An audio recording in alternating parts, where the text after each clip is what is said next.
Jump up and down if we're live. We're live! Yes! Oh, classic.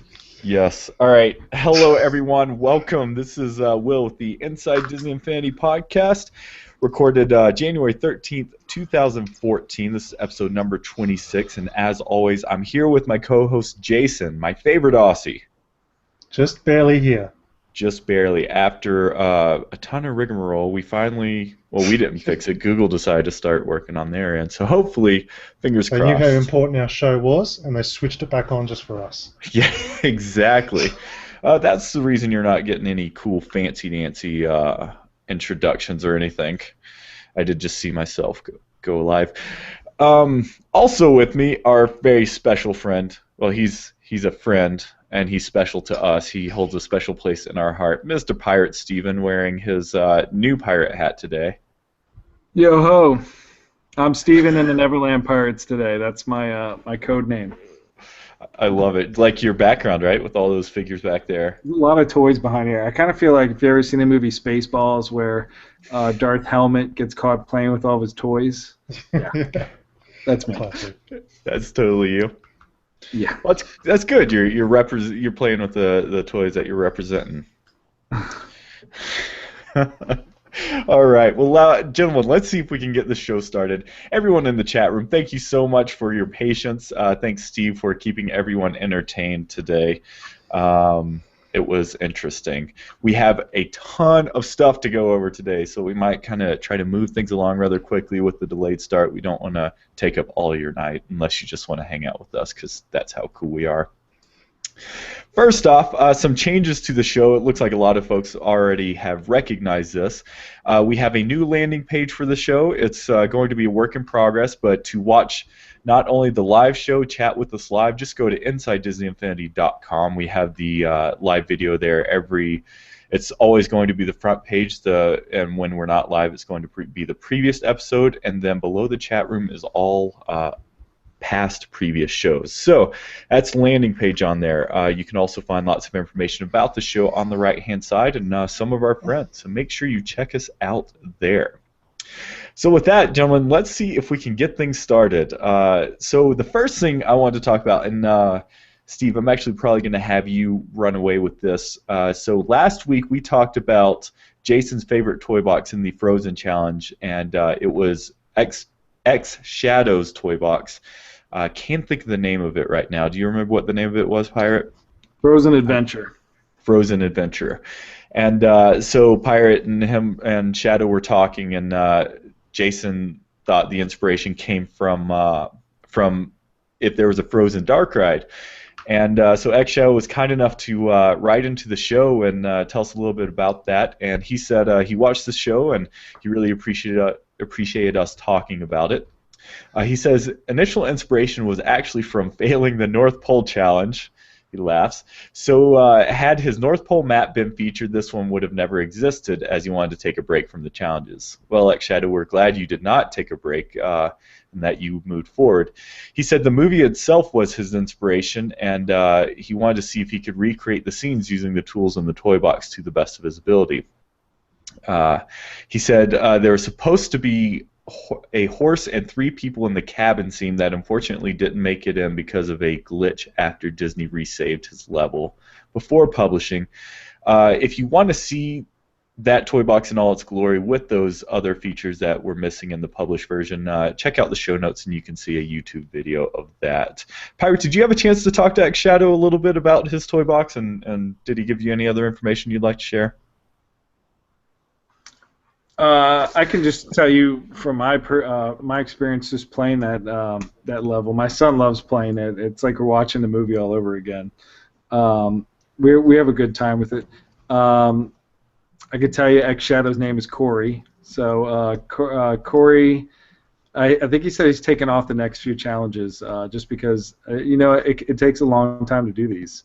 And I think it took about 15, 16 hours for him to do this one. Wow, 15 or 16 hours? No wonder you wanted to take a break. Yeah, I could see that. And then Lauren, whose box, Lauren might get us who won the challenge. It took her 30 hours. So quite a bit of time are going into making these boxes as great as they are. Yeah, it's amazing. I mean, you can really tell how much thought and everything is put in this. And I don't know about you guys, but my experience working in the toy boxes, the most difficult parts a lot of times is when you start to include the logic in there, programming those bits and pieces, because it's all kind of this physical action, where you have to point at stuff and then you have to press the logic buttons and stuff. That can take a long time. And I've seen a lot of people, they tackle that issue by kind of lining out all of the logic pieces in one spot and then connecting it all and then moving those pieces once they're connected, which is a really, really good idea. But with Lauren's toy box, I totally see how it took her 30 hours because that one was just crazy. X Shadows had a ton of logic in there too, and a lot of triggers and stuff. So cool. Well, thanks for that, X Shadow. We appreciate you writing in, and yeah, awesome job. Good job. We can't wait to see what your future toy boxes look like. With that out of the way, let's get to a few rumors. So I don't know. Did you guys see this rumor that Johnny V tweeted? I'm putting it as a rumor just because. I'm going to share my screen here so we can see it. So here's a tweet by Johnny V, and he said before he dies, we will incorporate Captain EO into Disney Infinity. And that's awesome. I know, Pirate, you had something to say about that, didn't you? Well, if we're gonna go with Captain EO, you got to include his sidekick Hooter. Which is I'm gonna bring him up alien elephant. I mean, he's just comic relief genius. So that's Scooter. I could see Scooter playing a role in a Disney Infinity toy box or playset. Actually, his name is Hooter. Hooter. Excuse me. Because he hoots with his trunk. I hate to admit it, but I only went to Captain EO when I was a kid, and so I don't remember any of it. Really? They're actually taking it out of the park, so it's going to be one of those legacy nostalgic thing that people are going to have to remember. But it has a catchy tune in it, so yes. Maybe we can get Johnny V to sing it for us one day. Well, it's good to hear that's one of Johnny V's favorites. We've heard lots of things around about some of the inclusion of some developer and producer favorites. And Jason, I must tip my hat to you, sir, because I went back and listened to some developer interviews, and one of our friends on the show, Chad Liddell, Toy Box lead, his favorite, and he fought tooth and nail to get something from one of his favorite Disney movies in there, and that was, Jason, can you guess the one that you gave Steve and I such a hard time about? Condor Man? Condor Man, yes. So, I mean, if that's one of Chad's favorites, then it has to be one of mine too. And so I tip my hat, and you were right all along. Leave it to Steve and I. Rewatched it last weekend, still good. I've never seen it. I've never even heard of it, actually, and that's kind of embarrassing, but what else is new? Cool. Now let's talk some news of the week. We don't really have too much official coming out of the Disney camp or the Avalanche camp, but we do have some fun things that we want to highlight from the community. So Charleague, he reached out to me on Twitter. This is not the first time. He has reached out to me a lot. And Pirate, I know you've talked to Charleague a little bit on the forums. Is that right? Yeah, he's a big fan of the show. Oh, we totally dropped out. Showed. Steve, are you still there? Yeah. Okay. What was that? You said he's a big fan of the show? He's a big fan of the show. He listens every week. So. Awesome.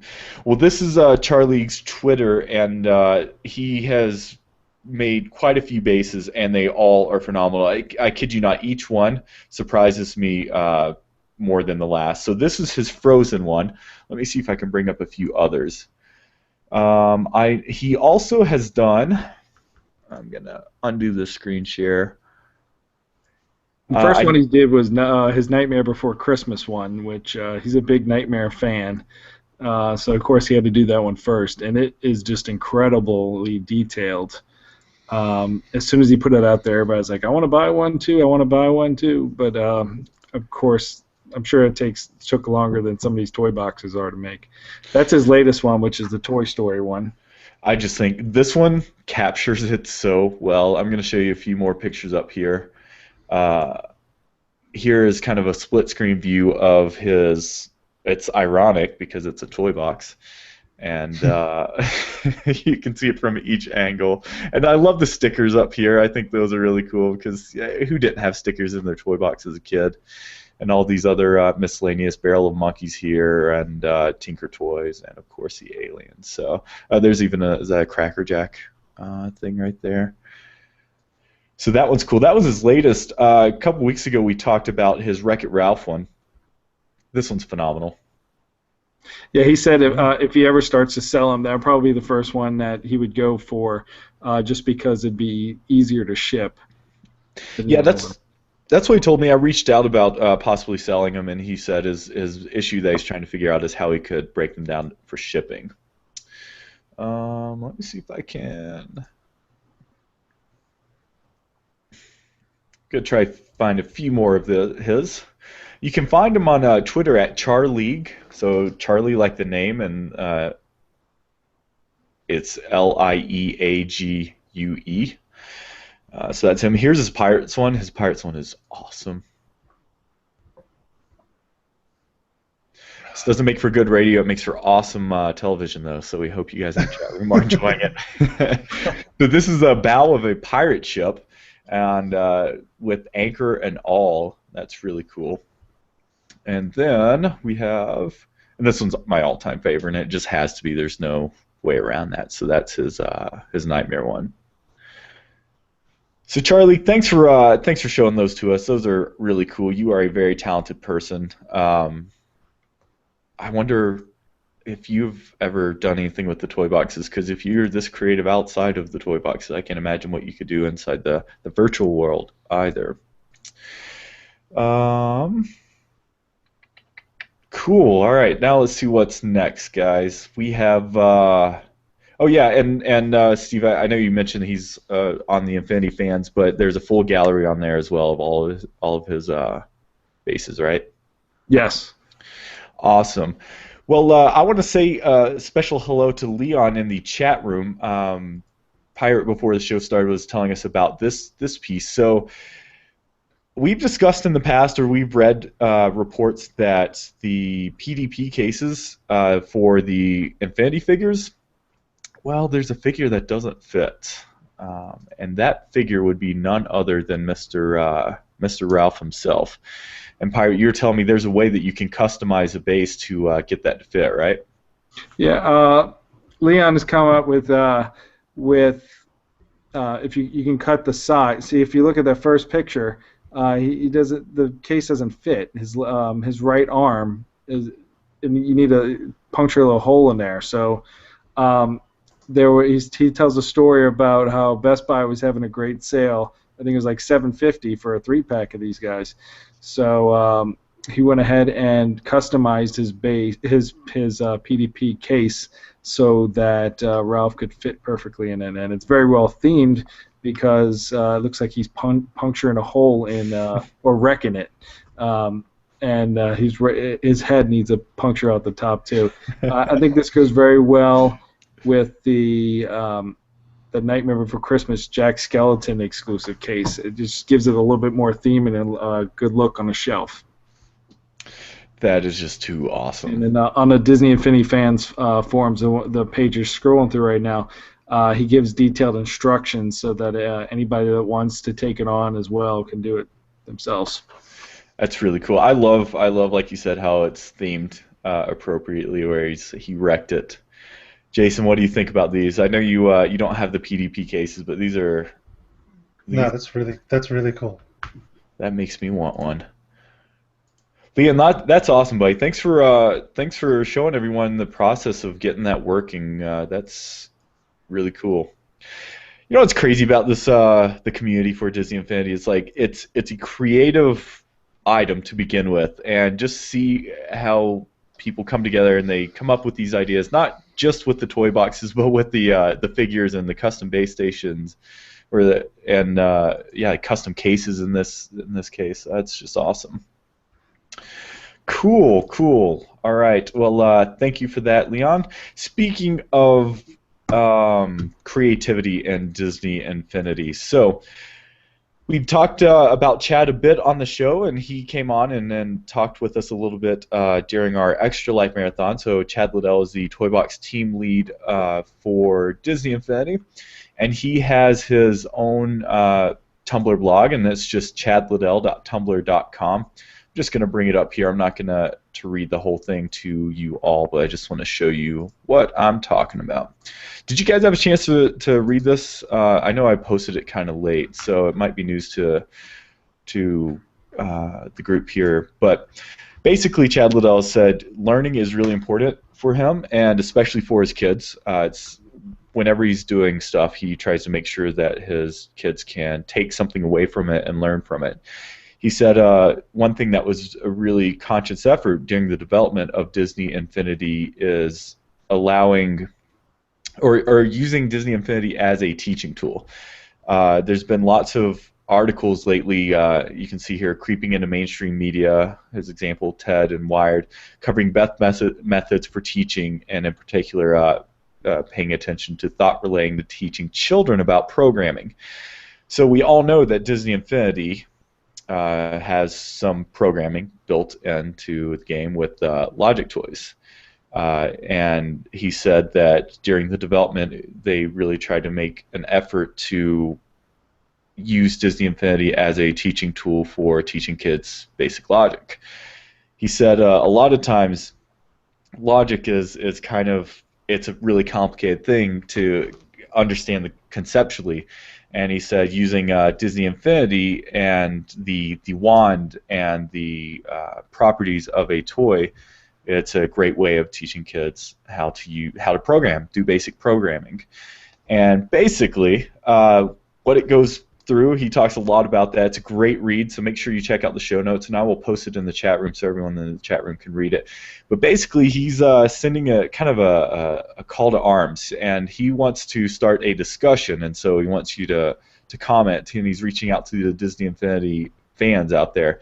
He said he'd love to open a dialogue with Infinity players, parents, kids, and academics on how to better accomplish the process of engaging in a fun way this idea of teaching kids programming. He said if you or someone you know with an expertise is in this, he would be willing to volunteer some insight, or if they would be willing to volunteer some insight, he would love to start a dialogue. So check out his blog and just give it a real read through. I tried to sum it up, and it's a lot of information to sum up in a small amount of time. So make sure you give that a read, and if you're interested, reach out to him and tell him your experience with teaching using Disney Infinity. Have you guys really thought much about this? I know we've talked a little bit about on the show, and how there's even some teachers out there, professors, using Disney Infinity as a teaching tool and using the Logic Toys as a way to teach programming, basic programming and logic.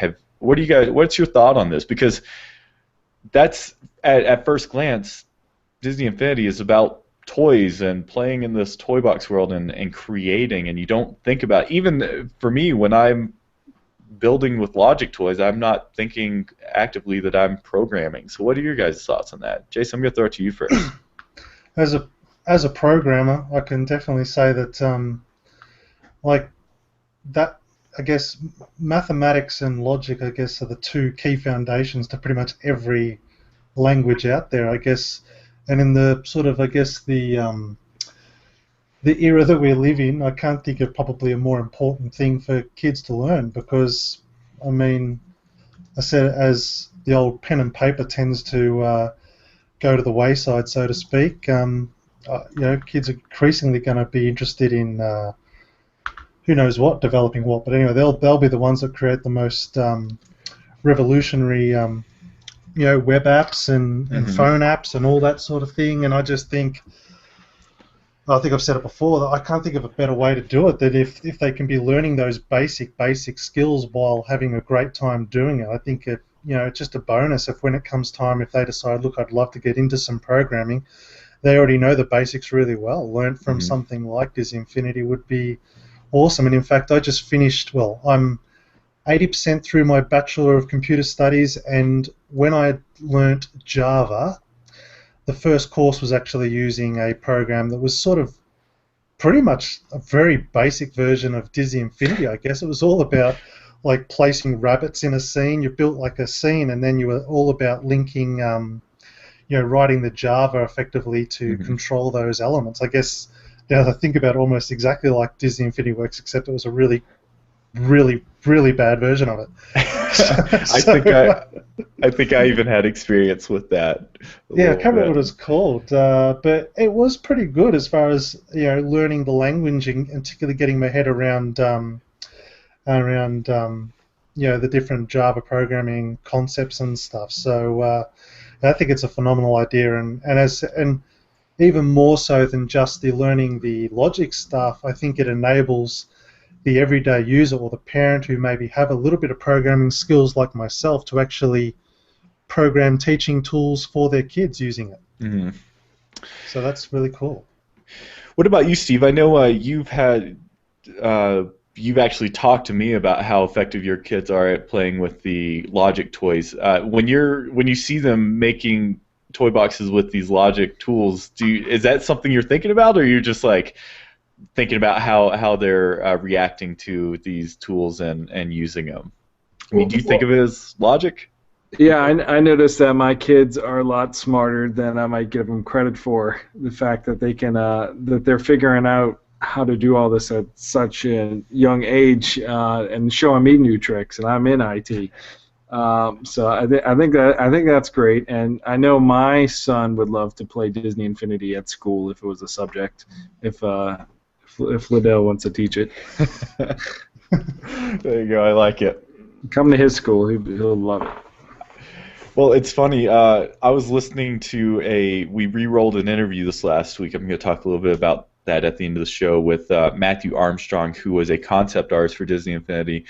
And he said when he brought the product home, this was the thing that kind of took him away from his kids for months and months on end. And so he finally got to bring it home and kind of show it to them and say, this is what I've been working on this whole time.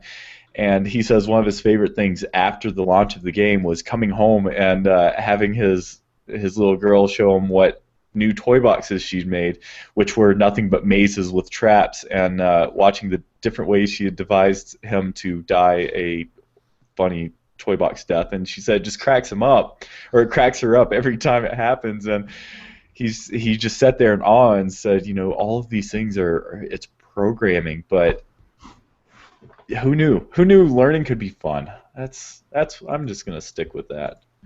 Okay. I know when I was a kid, I used to, I don't know if anyone else did this out there that's listening, but I used to play you remember Duke Nukem 3D had a level editor? Mm-hmm. Remember that? I used to play that all the time. I used to love making levels on that. That's probably what got me interested in getting into programming and stuff. Well, and that's what would be really interesting is, so kids today, and I know it's a cliche, but kids today are growing up in a technology environment that was only a dream even when we were kids, right? And so the rate in which they're going to learn and pick up on these things is just going to be so quick, and it will be really interesting to see if Disney Infinity will inspire kids today to become future programmers of tomorrow. It's like having fun with this and then eventually coming to the realization that that's what's going on there. And one of the other things I could bring up is that, as I've repeatedly said, I'm not an artistic person, as I'm frustrated by that. But that's what's so cool about something like Disney Infinity. You can be a talented programmer or a talented ideas person and be able to communicate that talent because the art's already done for you, if you know what I mean. Like, I can have the best idea in the world for a website like I do, but if you can't do any graphics for the life of you, it's never going to reach its full potential. But that's something like Disney Infinity allows someone to build a really cool maze, and it's going to look really great because they've got really good artists that have provided you with those tools. But with those tools, they're so diverse. There's a certain amount of design that goes into that too, and not only that's true too. Yeah, making things look good and look themed if that's how you want it, or just kind of go together. So maybe that's a reason for can't remember. Can you co-op build toy boxes? Mm-hmm. You can, yeah. So that's a good example. That'd be really cool if you could have someone. I'd love to have someone go in with someone and come in and do all the logic for them while they just focus on the design side of a toy box. Hopefully we'll get more free-flowing vibe of that as we move on. Well, and Steve, I'm curious, I don't know about you, but I've found that sometimes some of the most time-consuming aspects is theming and theming things independently, because it's really easy to theme everything all at once. But having to go through and change different trees if you don't want all the trees to be the disc theme or whatever the sky theme is. Yeah, it's important. Theming is definitely important because you want the user, the gamer, to be immersed in that world. Mm-hmm. And if there's something a little bit off, someone's going to notice it. Well, and I think you'll notice a lot of the best toy boxes out there, the winners especially, they do engross you in this world, and you feel like you're a part of that world. And the best toy boxes are the ones where you're like, did Disney make this, or did a member of the community make it? So it'd be amazing if we could get like a Battlefield 4-esque 64-player toy box happening. We just get a whole community in there and build some epic Disney World masterpiece. That would be awesome. Wouldn't that be crazy? All of us in there just working away like little dwarves. It'd be fantastic. Curse the person, though, that's just running around as a spark and just randomly deleting stuff. Banned. I can do that. There you go. Yeah, you can kick them off. You told everyone about that last week. Yeah, whenever we get in, me and my son get invited to go into somebody's toy box and play, I'm always like, don't touch anything. Don't touch it. He's always like adding stuff. I'm like, no, don't add a soccer ball. He does not want a soccer ball in his dragon maze. I don't know. That's funny. I've definitely gotten in the habit of saving different versions of my toy boxes. Because I've seen it buggy and things just randomly stop working, or I lose all memory space or bandwidth left. So yeah, fun times. So yeah, if anyone bringing it back around, if anyone wants to start joining that conversation, make sure you go check out Chad's blog. It's chadliddell.tumblr.com, and it's chadliddell.tumblr.com. Pirate Steve, do you want to tell everyone about this PSA?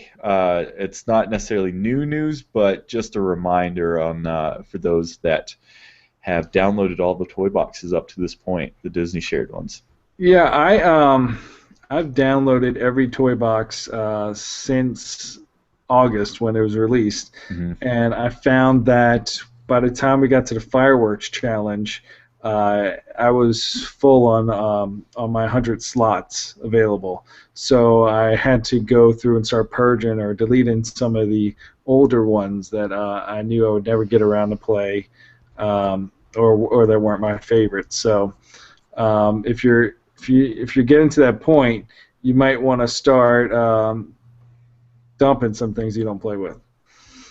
Yeah. So from the way I understand it, and I haven't really been able to test this, but as long as you download those toy boxes, they should always be available to you.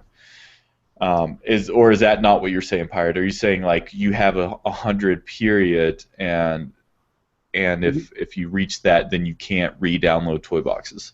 Once you've reached the 100, you have to delete locally from your slots of how many to be able to download another one. But if you say I downloaded the Tron Sugar Rush one, the Disney one that was like week 2 or 3. I did go and delete that now so I can download something else. Can I re-download that Tron Sugar Rush in the future? When you're looking at your toy box list of the ones you have, if it has a cloud on it, that means that you can always go back and get that one. That's one of the ones they have saved. But if it's just a green dot, that means it's only available to you locally. So if you delete it, it's gone forever. There's some really good ones too that since Disney started doing their cleanup, that are no longer available. Like Lauren's Save the Parade one. If you delete that one, then you'll never see it again. The Lion King one that I'm a fan of, that is another one that if you delete it, it's gone.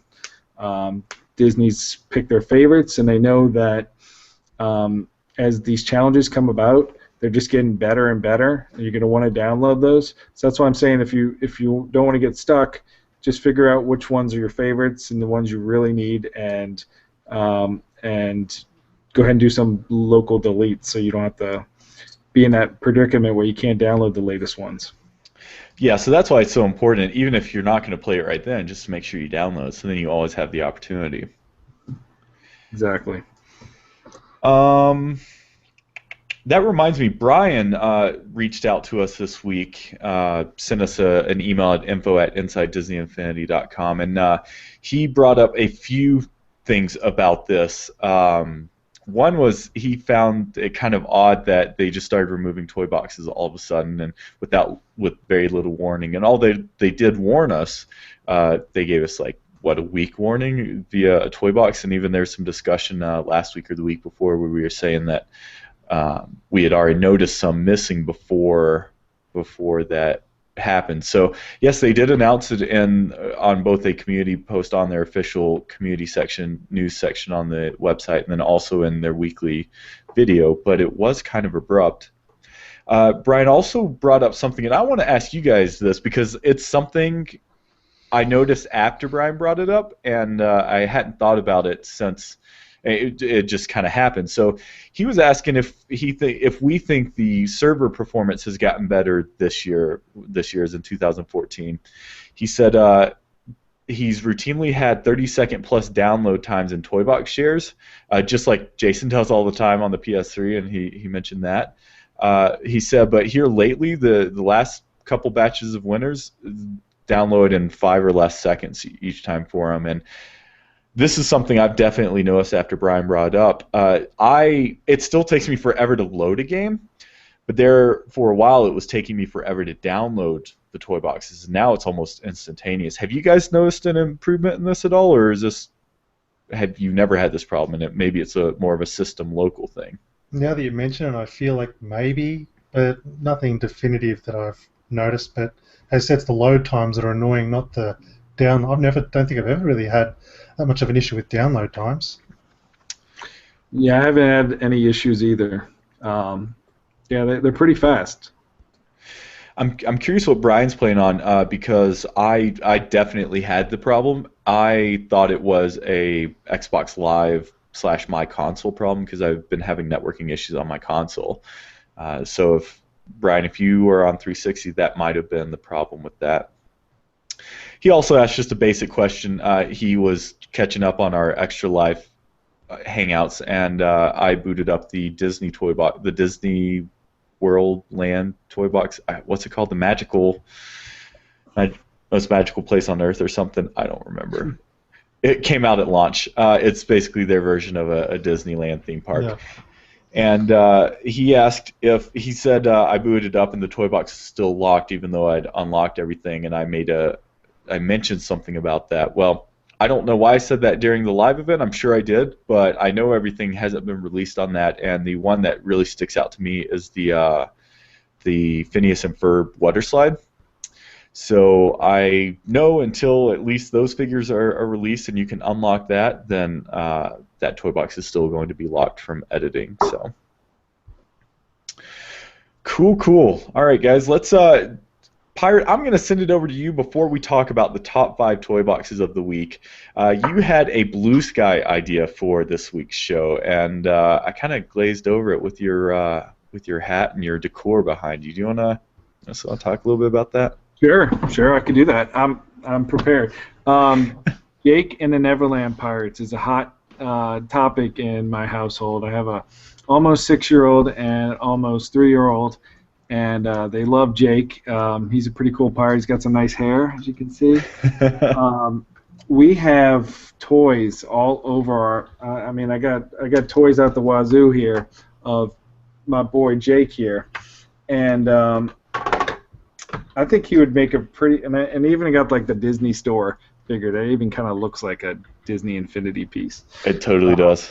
But I think he would make a cool pirate. I like to do like a mashup between him and like Barbossa or Davy Jones. They got bringing all the Disney franchises together is what gets me so excited about Disney Infinity. Jake could, he's got toys all over the place. He's got his wooden sword that he can swing around. He could throw coconuts. I don't think anybody throws coconuts yet. He's got his cool pirate ship. Got a cool pirate ship back here called Bucky, which has a pirate's slide. He can slide in the ocean. Captain Hook is also in the show. So my dream is not a dream. If it doesn't happen, it doesn't happen. But if there was a Jake figure in a toy box pack, kind of like with Captain Hook, that takes care of, and even this Captain Hook and Jake kind of looks like a Disney Infinity version of Captain Hook. If you could put these two together in a pack with Neverland Power Disc for like a sky and a terrain, that would get you Neverland in there. You could eventually release a Peter Pan toy box only, because I really don't see a Peter Pan playset ever being released, and this could be a good way, a current way to bring this classic alive if you incorporate Jake and the Neverland Pirates. So that's just the idea I had there with Mr. Jake. So why don't you think they would ever release a Peter Pan? It just seems like all of the play sets are more current. Mm-hmm. They're not going to redo the Peter. They said they're not going to just redo like a movie video game where you play throughout all the scenes. You got to create a whole new story, and And Peter Pan's already a classic and a masterpiece. I don't see them making another 6-hour video game just based on a movie from 1953. It's one of it's my favorite Disney movie. It's the first one I saw when I was little. My parents tell me this story about when I was a young lass, how I was in the aisle crying because I wanted the crocodile to eat Captain Hook. And you know, I used to tell my parents, I was like, I want to be a crocodile when I grow up. It didn't happen. But I think I got the crocodile here too. He'd make a cool Disney Infinity figure. Is that the same croc that ticks? I mean, is that the Captain Hook so croc? he's in it. So it's Jake and Neverland Pirates. It's on Neverland. Mr. Smee is in it. Captain Hook, the crocodile. It'd be a cool land to have in there. So that's why I'm saying I don't think that the classics are really going to have play sets like everybody wants them to. The only way you're going to be able to do that is to have the sky and terrain to get the lands that you want in there. It's not like so Cinderella has a big fan base. They're not going to make a 6-hour Cinderella game. That'd be like putting out the movie Cinderella 4, which you've already had 3 Cinderella movies. I don't see a 4th one coming out.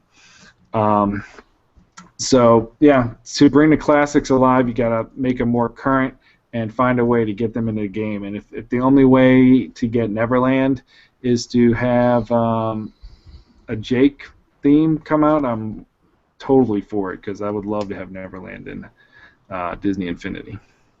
Well, I think that's an awesome compromise, and it's a great idea, and it still kind of maintains some heritage, Disney and heritage, both current, obviously, and past. But it's also a way to kind of have something fresh. Yeah, we got to get Captain Hook in the game. He's as classic villain as you can get, and yeah, like I said, unless they come out with a villains versus hero type playset, which would be pretty sweet as well. That's a good way to get him in there. Yeah. Jason, what about you? Do you think we could ever see a future actual playsets for some of the older properties, older movies, older cartoons? Personally, if I was in charge, and I'm not. You're not? What? No. Shocking. You're a mole. I would abandon all development on the playsets and put all development time into the toy box stuff, and basically force the people who are building the playsets to only replicate what we can do in a toy box. So effectively, you would be able to then just basically provide us with the texture disc and the Skydome disc or whatever, and then just give us. I don't need a 6-hour, Peter Pan experience. But if you could give me a, like a half-hour epic toy box, that is sort of um, almost like if you think about it as sort of a demo toy box to say, here's all some really creative things you could do with the pieces that we're providing you, and then just allow the community to completely recreate the Peter Pan movie experience as we saw in the Frozen Adventure toy box. Just allow the community to recreate the levels from the different classic films. Don't you think that's a? I guess what I'm saying is that in order to do that properly, there would have to be more investment put into the toy box so that we can have higher fidelity, less boxy pieces, so that still the end product would be a lot. It would look closer to what the play sets were, but maybe not as intricate, so that again we can effectively. They're saying that anyone could produce these. We've just spent X hours. We've spent, instead of 30 hours on a toy box, we've spent 100 hours on this particular toy box. Don't you think that's a way we could get it? Well, I think so, and the groundwork's already laid. So basically, if I can sum it up, and correct me if I'm wrong, but make the tools more robust, and essentially whatever's possible in a playset, make that possible in a toy box. Throw out a challenge to the community like we do every week and say, this week's challenge is making a Peter Pan playset or whatever, and then with more robust tools, with better scripting, even being able to add dialogue in there, something like that. There's all the all the playsets you could possibly want, and some I'm sure would be better than would even be possible otherwise. So yeah, I think and more brilliant. So it's about just saying the people in the community can construct what they want. Not we don't have to be reliant upon, like I think everyone in university was like, oh, we wish there was a Frozen playset. Well, we wouldn't have that issue because the community could rally together and build it. Yep. I mean, they did an amazing job with the being so limited currently. That's what I'm saying. I said even if I said it in my review today, as I was playing the I won't get too much into it, but one of the top 5 was a racetrack. I think it was the one that won, wasn't it? And as I was playing that, I just thought to myself, wow, if we only had even 30 or 40% more tools that were relevant to a kart racer, gee, it'd be amazing what the community could, put together with the amount of, as I said, in Infinity One, we've got so many different cool kind of textures and elements. I mean, we only need to add, say, if we had double the different track types and maybe, I don't know what else, but the point is it wouldn't have to be a lot of work to create something that's really good and make it super special. Totally agree. Yep, here's let's cross our fingers for that. Yeah. Well, speaking of community toy boxes, now I think it's time to talk about this week's toy boxes. Jason, you are the toy box person. You reviewed them this week? Yes, I did. I'm going to burn through them because, to be honest, I wasn't that impressed with this week. Save the City was a really cool city. I thought it was probably the best city since I've seen since the Incredibles playset. To be honest, it was a good city, but I didn't have a lot of time for it, so I moved on pretty quickly. I got a story behind that one. Yeah, go for it. So he. NDM Rose is the guy that made this one. He's a Disney Infinity fan member, and he said that he worked on it with his 11-year-old daughter, helped him build it. So he got that extra good feeling about it. That when he got to share that they won with her, and it was a family experience of them building it together. And he said he couldn't really find a great sky and texture disc for that, so he took the Metroville toy box that I guess you get rewarded through the Incredibles playset, and he just deleted everything out of it and started from scratch so he can get the right music in there. Look pretty. That's an interesting. I'll give it that. Huh. That's an interesting tip right there of using those pre-built toy boxes as a starting point. King of the Hill. Can't remember it, to be honest. Oh, that was that real one of those bane of my life, like platforming challenges type things with moving things and again, it looked really cool. I felt like it was a pretty cool retro platforming feel, but I was not going to continue to fall off those platforms, so I left it in the dust. But again, good attempt at a good platform. If you're into platforming, definitely get onto that. Olympus Coliseum, based on Kingdom Hearts, which I thought was kind of cool to sort of take that angle, I guess. I'm a bit of a Kingdom Hearts fan, and it did feel like Kingdom Hearts, but ultimately it was just an arena fighter. So, and if I can interject, the arena itself looked pretty. I mean, it was impressive. It was thought out well. But then when you're comparing that toy box to other toy boxes, the concept, when you're comparing the concept, it was just so limited. And although it looked great and it performed well, I don't know if it should have necessarily been a winner, or if it was, maybe a little bit lower down the list. Personal opinion, of course. I still think it's probably one of the better arena fighters I've seen, particularly because of that theme, and I like how it had the underworld and that. But anyway. I'm going to leave the next one till last because that was my favourite, but then I already spoke briefly about Ralph vs. Turbo, which is like a dual racetrack, which, again, classic theme of the construction of the character's face out of blocks. Mm-hmm. But to be honest, there wasn't anything terribly special, I thought, about the tracks. Well themed again, but I don't really know how that beat my favourite, which was Mirror Mirror. Who was the fairest and fastest one of all? Find out this obstacle course. First one to the apple wins. That was sensational. Yeah. If I wish I didn't do. I don't even know which side I won at. But the concept is that two people, which is a brilliant maneuver. You go in and it just looks phenomenal. You got Snow White and the Queen built out of blocks, which looked like a bit of a Japanese inspiration, or a kind of looked like Vinylmation versions of the two characters, and almost remind me of the Blockheads a little bit in the Blockheads. Game. Yeah, the toy box people. Yeah, totally. The villagers type thing. And two people, when you go on a teleport thing, the cauldron's in the middle, and then you actually race up a force perspective, 2D force perspective course up the backside of each of the. That sounds wrong. On the flip side of the characters, and first to the top triggers a thing which builds the poison apple out of the cauldron. That was an amazing toy box. Yeah, that one was done by Papa Echo. He did the North Pole one that got first place with the mini golf, and he also did the fireworks one that got first place.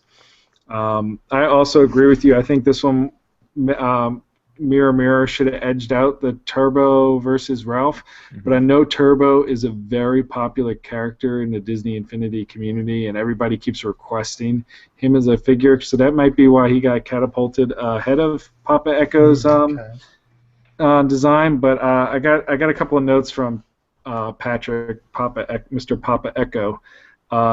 He said that he's directly contributing to the ongoing trend that is giant block representations of characters every week. Sorry, guys. The characters were modified and based off of sprites from the Disney Pixel app. I don't know if you played that, but that's where he got that idea. It was never intended to be an obstacle course. He was trying to get the Logic toys to make a paper, rock, scissors style game.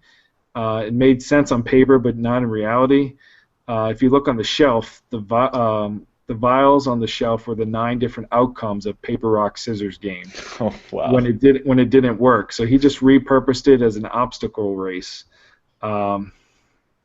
So yeah, he's very talented as far as making his boxes. I've actually seen previews of his Pirates one, which is his best to date. So if he doesn't win next week, I'll be very surprised. Well, and you would be the aficionado in that respect, right? Yeah. Here's the problem. So we have 11 TBAs on Disney Infinity Fans. A TBA is a toy box artist. If you didn't get that. Because I figure if people that work in a sandwich shop can call themselves sandwich artists, then we could probably get away with toy box artists. Absolutely. In this perspective. So it's a lot of the big dogs who have already won that are competing in this Pirates contest, and every one of them are saying this is their best to date, and these are people that have already won. So I can't wait to see. I know the quality is going to be amazing for this Pirates Challenge, and I'm not being biased at all. I think this is going to be incredible. And I've also seen some previews of some of the Tangled ones, including Lauren's, and it's going to be another. I feel like it's going to be another good week for her for Tangled. I just can't wait. I continue and continually amazed by these toy boxes, and to hear that some of these really soon future ones are going to be some of their favorites. Pretty exciting. That is And very exciting. we also found out. I think somebody grabbed it from the official community, Disney Infinity community, but Disney Parks should be the one after Tangled. Really? Disney Parks Challenged. So there should be some really cool ones coming out there. I'm hoping some Haunted Mansion toy boxes and Here's yeah. a chance, I can't Will. wait to- You go, Will. We'll see the Haunted Mansion one yet.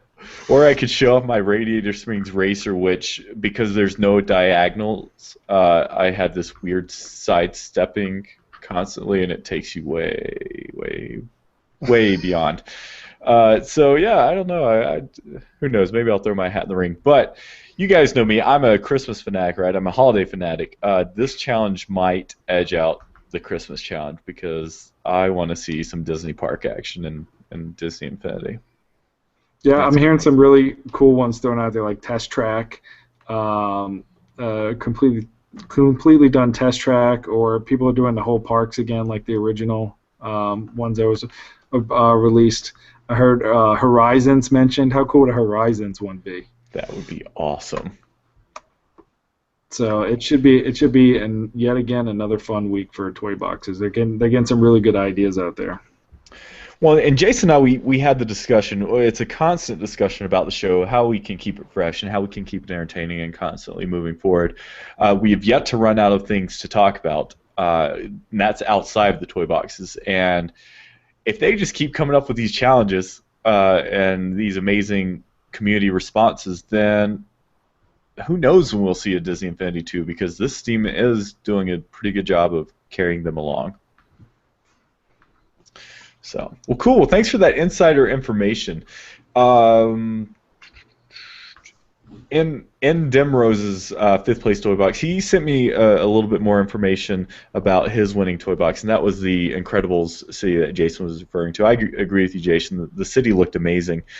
He said he first wanted to start off in kind of an underground base for the characters, and so that's what he did first. And then he talked a little bit about the scale of the city. He said he wanted it to be a 5x5 city block grid with the base in the middle.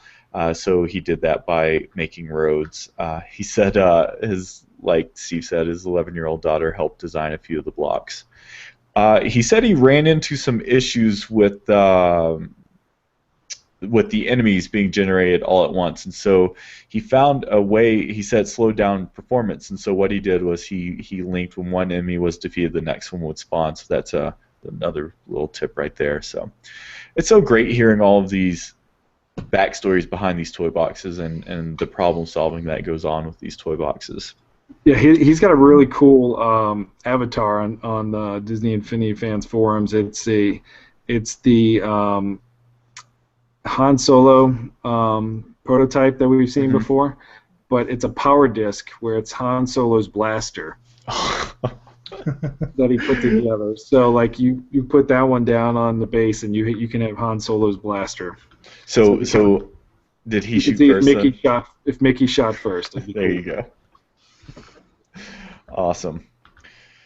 Well, cool, Jason. Thanks for that. I hope you enjoyed playing them. I know I sure did.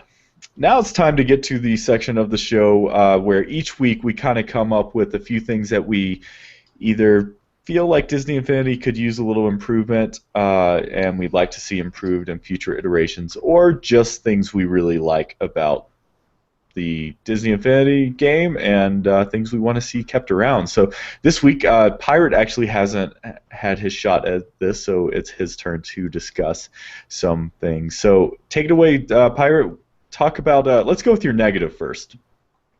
I would say my most frustrating thing with this Disney Infinity World that we live in would be trying to and I was trying to get you while you were drinking water to say that. You did well. That was almost But embarrassing. yeah, the quality control on some of these figures, because it's not just a game, it's also collectible. So you want to find the best one out there when you go to these shops.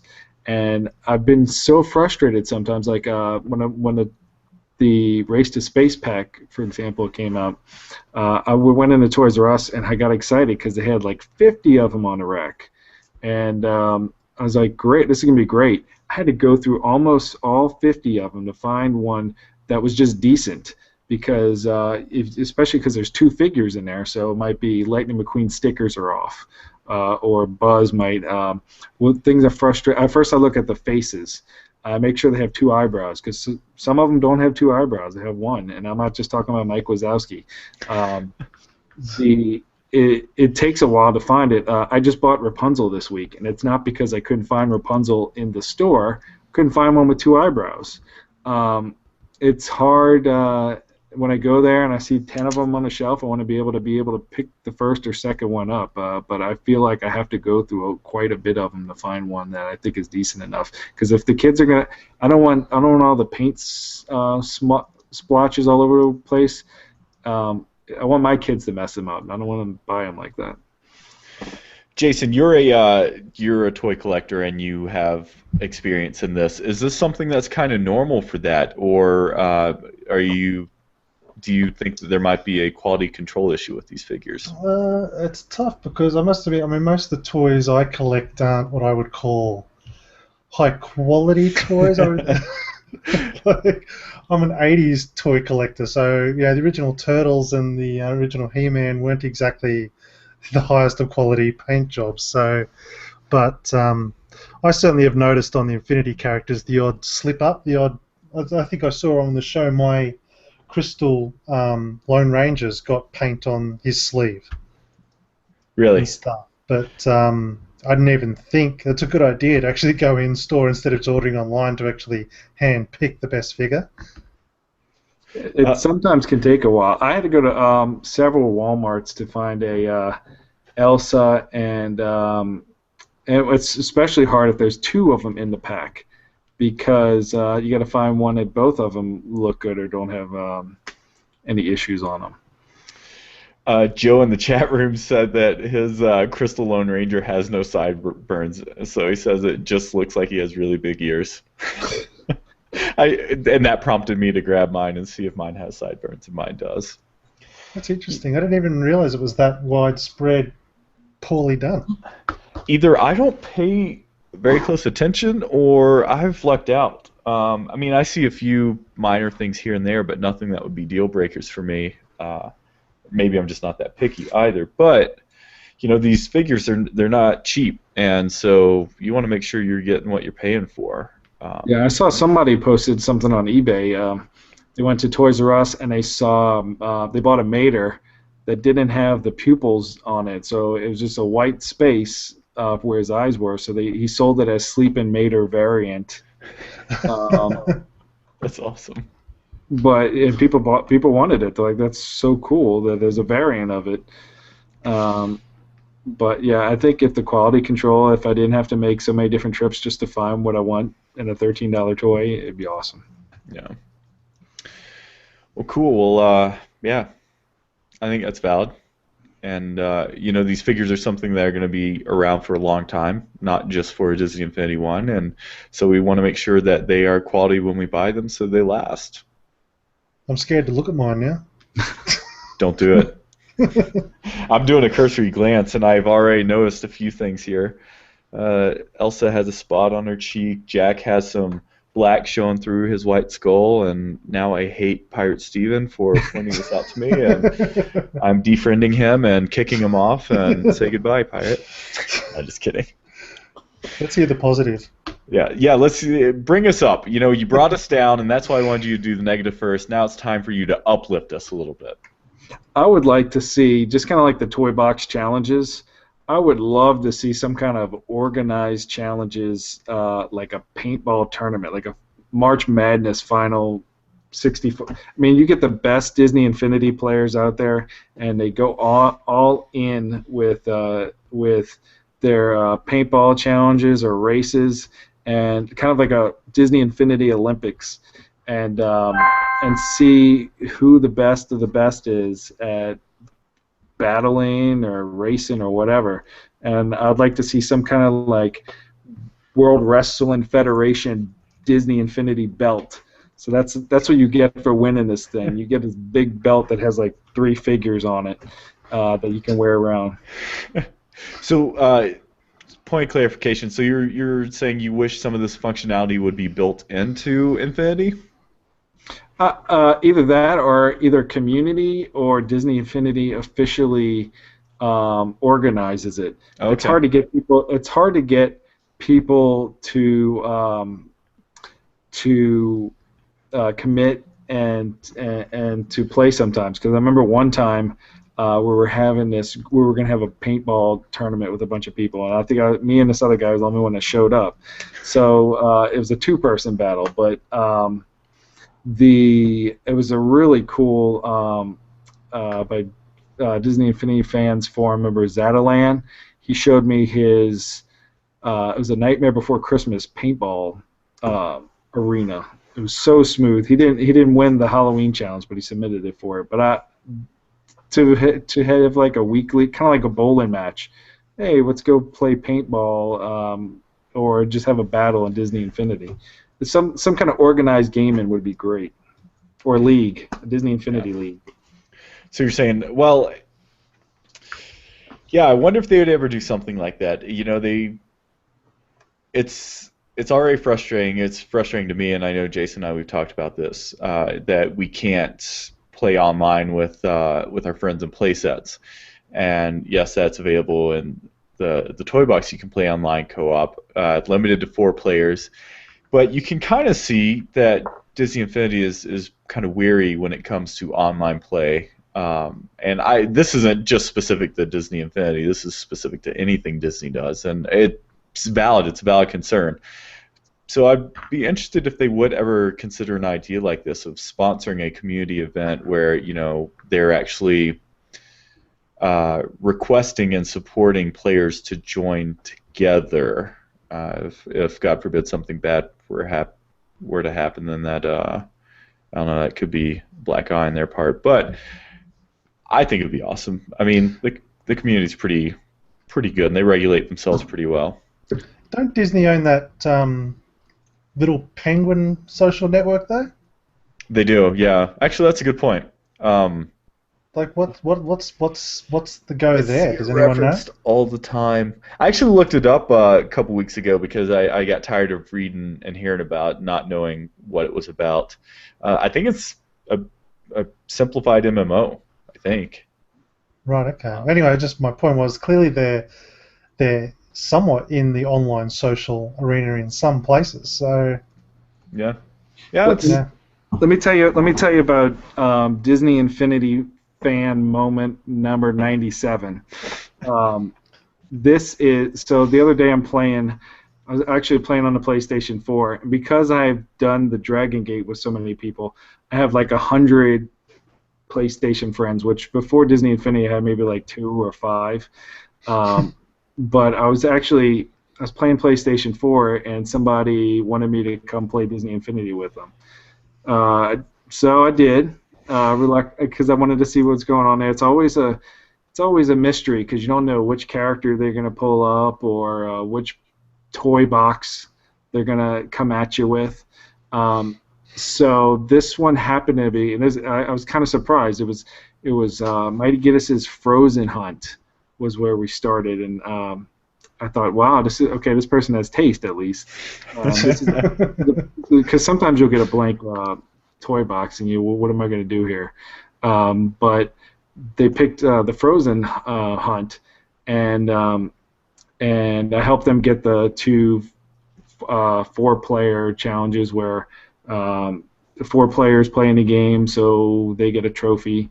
And then we got to the point where, so I was Elsa, I had the second player was Anna, because I had to go to the little theme in there. And then they were Captain Jack Sparrow and Barbossa. So here I have Elsa breaking her back, holding up Anna, and these two pirates. And I knew as soon as they got that trophy, I just threw them right off the cliff. And then we started our battle mode, which one of my favorite things about Disney Infinity is like a Super Smash Brothers, but with Disney characters. Yeah. And it was an epic battle. It brought a tear to my eye. To think about it, because I switched to Crystal Jack Sparrow. So this is in the world of Frozen, and I'm Crystal Jack Sparrow, and they were Buzz Lightyear. So we went at it for like 30 minutes. We're throwing things out there, like I'm throwing a power disc of the Headless Horseman's horse, and I switched to Sorcerer Mickey, and I'm throwing pumpkin bombs, and then we do the shrink ray. One of my favorite things to do is to shoot them with the shrink ray and then drop kick them off the board. But then I got the Captain Hook ship in there, so I'm flying around with Crystal Jack Sparrow and Captain Hook's ship, listen to the Peter Pan ride cue music, and I'm lighting them up with my missiles on the side. And they jump into Dumbo. So we got a Captain Jack Sparrow Crystal versus Buzz Lightyear in Dumbo. It was beautiful. It was a beautiful thing. That sounds magical. Then I had to jump out of the game, and 5 minutes later I get a private message from the person, BYU Cougs, as a shout out, tells me, thanks, my 4-year-old had a blast. Was that your kid playing? So I was like, no, that was your kid whooping me the whole time. But just goes to show you, I had no idea I was playing a 4-year-old. I wouldn't have gone any easy on him. You gotta teach him, right? I don't believe in that, yeah. But it was just a fun match. It makes you think this is what Disney Infinity is about. These kind of Disney-esque storytelling you can have just by playing in a game like that. My Disney Infinity moment number 23 was when I was Sorcerer Mickey riding on Bullseye with a paintball gun on the Dragon Gate shooting people. That's awesome. The combinations are endless. Yeah. It was awesome. Well, it really is. You throw 4 people in a room, and it's a open toy box to play with all these toys, and there's hundreds of toys available, and so there's so many different combinations of items and packs and tools people can use, and it's just recipe for chaos, but fun. Yeah, I get more. Built a Smash Brothers thing yet? Sorry, how has no one built a Smash Brothers level? Smash Brothers can be any level really. You throw any Disney level in there. It's funny because I also emailed Mighty Get It. I told Lauren, I was like, so this is, I just to let you know, this is what I did in your pure beautiful toy box. We totally went at it and it was awesome. She said that made her day. This is why she does it. That's awesome. It was beautiful. It was a beautiful thing. Beautiful moment. So, Jason, would a Smash Brothers toy box for you be a side-scrolling kind of fighter? Yeah, I'm imagining a 2D. This is how you do it. You do a 2D fixed camera with just split level, just random levels or whatever, with pickup items spread out on the levels, and then have a one of those boxes so that when they fall through a platform, a counter adds up. Look at you being creative. If you throw them off the thing and they pass through the thing, bang, a counter. So you can track the amount of times you've kicked them off the platform. That's awesome. Yeah. I like Why it. has no one built that yet? Get on it. Get on for the Super Smash Bros. Challenge. Yeah, sure. We'll wait for that one. Awesome. Well, cool, Pirate. Those were awesome. Both. That was a great wish and great stories that you shared with us. So thank you for that. My little heart warmed up too, and I wasn't even there. It is a tear.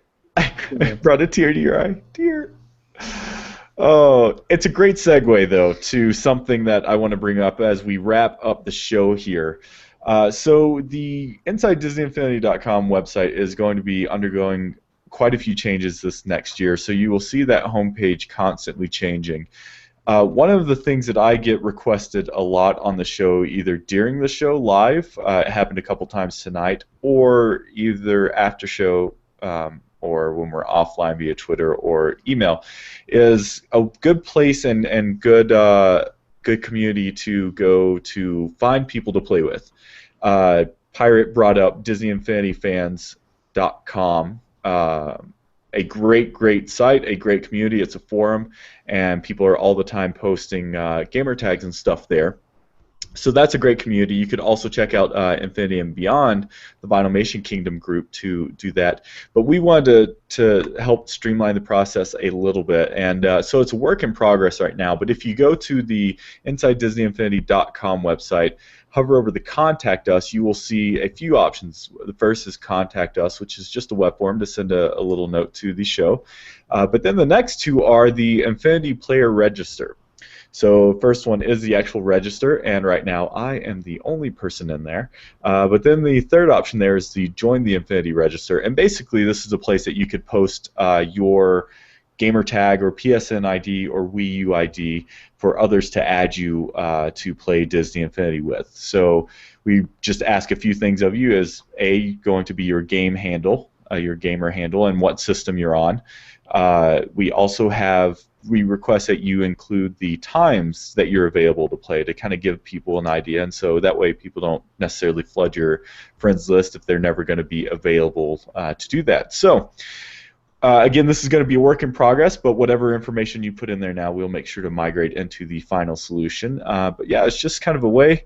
I've had people reach out to me to play Disney Infinity with me, and we wanted to kind of make that process a little easier if you aren't able to join the show and join the chat. Also, Pirate actually gave me this idea. So I am spending the majority of my solo gaming time playing on my Xbox One. And so I am rarely without being initiated on Disney Infinity. So for myself, and I don't know about the rest of these guys, it sounds like Pirate, you're the same way. If you want to play Disney Infinity, just drop me a message. And if I'm on the Xbox One and I am not in the middle of something, I will gladly switch over to Infinity to play with members of the community. So check that out. I expect to see Pirate Zinfo on there, and I'm going to give Pirate a plug. He is the gentleman kind enough to unlock the Dragon Gate using the Magic Band on the PS3. So we still haven't locked down a PS or a 360 member or a Wii U member to unlock that for folks. Maybe one day we'll get that up. So add Pirate as a friend, and he'll gladly do that. Right, Pirate. Right? Absolutely. Absolutely. I was playing Injustice, Gods Among Us, or whatever it's called, and I was Superman versus Doomsday, and I was Doomsday, and I was just pummeling Superman, and somebody wanted me to unlock the Dragon Gate, and I did that. I got switched from PlayStation 4 to PlayStation 3 just so I could do that for them. That's awesome. It was a busy week last week. Hey, as long as you can help out the community, that's all that matters. Yeah. So we mentioned another redesign of the site, and that's just the main page being the live page, as well as previous episodes. But also you will see on the right-hand corner a list of all of our friends. So first and foremost is the VGPodcast.com network. You can click on that link. It takes you to Lloyd's Gaming Network. The show is a part of that. And then you'll also see some other regulars that we mention often, Vinylmation Kingdom and the DisneyInfinityFans.com. So it's a way that you can always keep up top with them and join those communities because they're all really, really great. So it kind of went up without much notice last week, but I've been slacking, and we had some Extra Life interviews that still in the dock. We have one left, but last week, if you missed it, make sure you check out. It was episode number 25.1. That's how we're rolling. We're throwing in the points there, and it was a dev interview, Matthew Armstrong. We talked about him earlier in the show, and he was a concept artist for Disney Infinity. I went back and re-listened to this episode twice, actually, because the information that he had in there was just amazing. He talked about how the challenge of designing Violet as a figure, and I don't have Violet here, but what they learned from that figure, and spoiler alert, if you want to listen to the interview, go back and make sure you do, but what they learned from that figure was their initial design, her ankles were too skinny to support her. They get the figure in, looked great, she was awesome in person, everything was fine, they left it overnight, they come back and she's like all droopy, and so from that point forward, whenever they were dealing with female characters, they had to make sure that their ankles were big enough to support their bodies. So that was just one small tidbit I learned again from that interview. There's lots more. They talked about how they kind of prioritized what was going into the toy box, and how they got their wish list items in there. And also, if you listen closely, they give you some hints about future Disney Infinity related stuff, maybe Disney Infinity 2 or some unannounced things for Infinity 1. I have no idea, but yeah, go have a listen. Pirate, did you have fun tonight? I had a blast. It's midnight here. Oh my gosh, thank you so much for sticking it out with us and getting through the technical difficulties early in the show. A pleasure. You enjoyed laughing at Jason as he was saying hello 100 times and to his microphone. It's a miracle that we were able to pull it off, but y'all did a good job of wishing it to happen. Yes, I'm glad it finally started working. Jason, as always, my friend, thank you for joining the show and trying your hardest to get a backup solution working. And I'm confident if Google didn't figure it out, you eventually would have. It just might have been tomorrow, which makes sense because you're from the future, so it's our tomorrow already. That's right. We got it done. If you're interested in reaching out to the show, drop any one of us a note. You can drop a line at info@InsideDisneyInfinity.com, or you can reach out to our Twitters if you like. If you have something you want to send to Pirate, you can send it to the same place and we'll make sure Pirate gets it. Or reach out to Pirate on the Infinity Fans Forum because he is a regular there. He's kind of the show's ambassador on that site. So, my second home. As always, I want to thank everyone for joining the chat room tonight. Thank you so very much for sticking it out with us. And I know we got a late start, but can't thank you enough. You guys make the show, and we're a bunch of talking heads, but the real fun is happening in that chat room. So thanks everyone out there. All right, guys. Well, I think that's going to wrap up this week's show. Thank you again for joining us, and yeah. I think that's going to be it for the night. Until next week, make sure you check us out next Monday night, and we hope your next week is filled with infinite possibilities. And we're not rolling any audio out because we're just like, hey, look at that look. All right, Steve. Is that it's midnight here, it's time for me to go to bed. This is the after show, by the way. Yeah, I was seeing if the live was still working. The yellow live button up at the top. It is. It's still on. Even the after show is live, but we just cut it out for the audio version. It. Do you want to open your Lone Ranger for the after show, or save that? No, I'm holding it off. I'm afraid that the sideburns are actually. You might need to return packaging. Yeah, and if I rip it open, I'm afraid it's going to. No, we've already had one person fall for that. Lloyd. That was funny. That was. I'm hoping they announce Series 3 Power Disc Complete album. You and me both, buddy. Power Disc 3 time. And I don't want to buy any packs. I just want to buy the album. No, Jason, by the way, I still haven't made it to Target. I apologize for that, but I'm still on the lookout for you. That's all right. Take your time.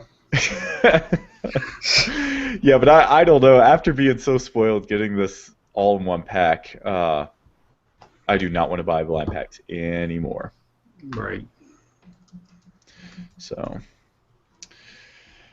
cool. That was a fun show. Once we got things rolling, and we covered a lot in a short amount of time. So we did. It was really snappy.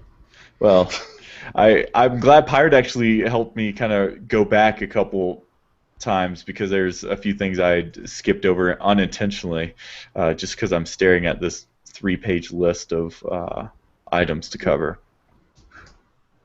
So how was the XSplit experience, all right? For me? Yeah.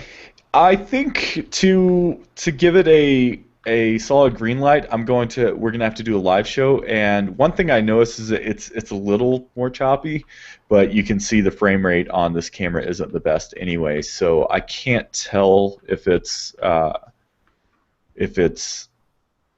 my camera or if it's the program. So we'll have to see. Didn't look any different to me. Well, I'm not on XSplit right now. All right. Yeah, since we didn't need it since we didn't get the audio stuff figured out. So, but so far it's easy to use, and that I really liked. What did you get a trial? Did you? Yeah, well, the trial will work great. It just has the watermark on it, which I don't really care about. The watermark will be at the end of this lower third, and at least for now, testing it's gonna be fine. Yeah. So. Will for Google CEO sent me a link on Twitter with the infamous toy box chest thing. I don't know. Do you guys know about this? Because I did not. No, I don't know. I guess there's something where on one side it's called the dead on chest glitch. I don't get it. He's saying on one side it's open and on the other side it's closed, but for me it looks like Wreck-It Ralph was just confused by this toy box.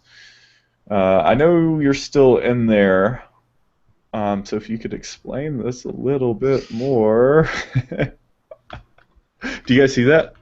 Oh wait, no, you probably don't. Do you? You see Inception Google Hangout action. Try that again. So he was saying, like, on one side it said it's open, and on the other side it said it's closed. Yeah. I don't know. Weird. Thanks, John, for sending that in, though, and I'm sure you'll explain it in a second. He did a long time ago in the chat, but I don't know where that's at. So. Will, when you getting your PlayStation 4? I kid you not. The second I find one in store, I'm picking it up. I even coached the fiance on it the other day. We went to Best Buy. I was trading a game, and I'm at the front counter, and she's like, she just went. I drug her along to trade in this game because she knew I was trying to get rid of it for a while. And we get up there, and he didn't give me as much as I wanted for it, so I was like, no, it's all right. I'll keep it. And I was like, oh, by the way, do you have any PlayStations in stock? And the guy's like, no. And she like hits me and looks at me. She's like, what? She's like, you didn't say anything about that. And I was like, I know. I'm not gonna warn you. This was your warning. Fortunately for her, they weren't in stock. But yeah, I love my Xbox One. I'm an Xbox fanboy, and I'm probably going to be for a long time. But man, the deals on PlayStation are just so good. And with the PlayStation Now coming out, it's just. Here's what you do. You're going to have to buy a PlayStation 4 and just wrap it up as part of your wedding gifts and just act like some anonymous person gave it to you. Brilliant. You, sir, are a smart one. And that makes sense. Because... Put an Australian flag sticker on it. Put my name on it. There you go. Oh, I might have to do this. That would be awesome. I think she'd see right through it, but... It's from a PlayStation from the future. I mean... Hard to cover the big hole in the bank account, I suppose. Yeah. Well, man, we're still independent for now. I have like 3 months to purchase this thing. That's what I got to do. Like right now, I got to buy everything that I can't buy when I'm married. So I'm just gonna stock up. Jet ski. I mean, just saying. Jet ski. I mean, I'm in a landlocked state with very few lakes, but I tell you what, I'll lend it to you in Florida, and then. How about a snowmobile? There you go. That works. That works. The one thing that Xbox is getting that I'm kind of jealous about, and it's something small, but Plants vs. Zombies Garden Warfare. Yeah. I know it's just a timed exclusive, just like all this other timed exclusive stuff, but I want to play that really bad. Yeah. The graphics kind of look but it's an indie game, so that's fine with me. It's cheaper than the other ones. Yeah, I'm starving for any game right now. So, like, I bought the Halo game. I'm a huge Halo guy, and I bought it, and then I read the reviews, and I'm like, yep, I pretty much agree. This deserved a 4 or a 3.5 out of 10. So, I got to know in the chat room, Joe is saying you sound a lot like Stephen Moffat. I wonder who he's talking about.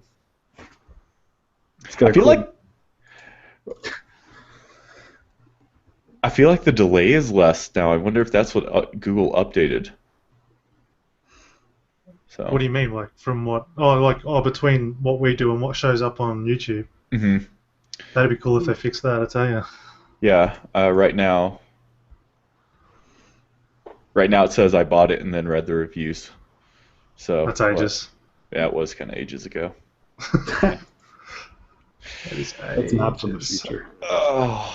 All right, guys. I think we're good. You know, the ironic part is like we're finishing about the same time as we sometimes do. So. Yeah, that's good.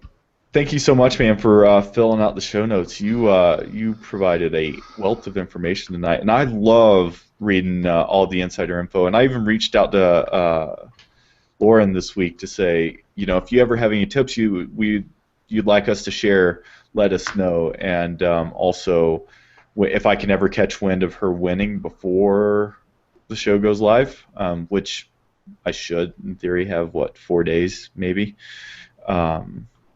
Like to get her input on kind of behind the scenes stuff. So Tangled is coming up in a couple days. If you go check on the boards and look at Tangled Challenge, you can see because she posts her progress of what she's doing. It's very impressive. That's awesome. And you know, I've said it over and over again, but I love how open they are on the forums. You know, it's not this adversarial type feeling. It's yeah, everybody congratulates each other. It'd be really cool if they all like combined on one big one. Yeah. Just if everybody's willing to put 30 hours into it. I mean, if they all put in 30 hours, it'd look incredible. You know, it'd be awesome. It would be cool to see like an all-star toy box where they all plan it together and then they get in 4-player and build it all. Yeah. So. Oh, there's a door he goes through. I know. Or when he wears something green by accident, and he's like a floating head, unintentionally, not during the Halloween episode. That's funny. Sorry, So. sweetie. All right, guys, I think we'll go ahead and end the show there. Again, for those that are still in the chat room, thanks for sticking around and enjoying the show. We love talking with you all, and yeah, it's a blast. So we shall see you next week. Next week. No.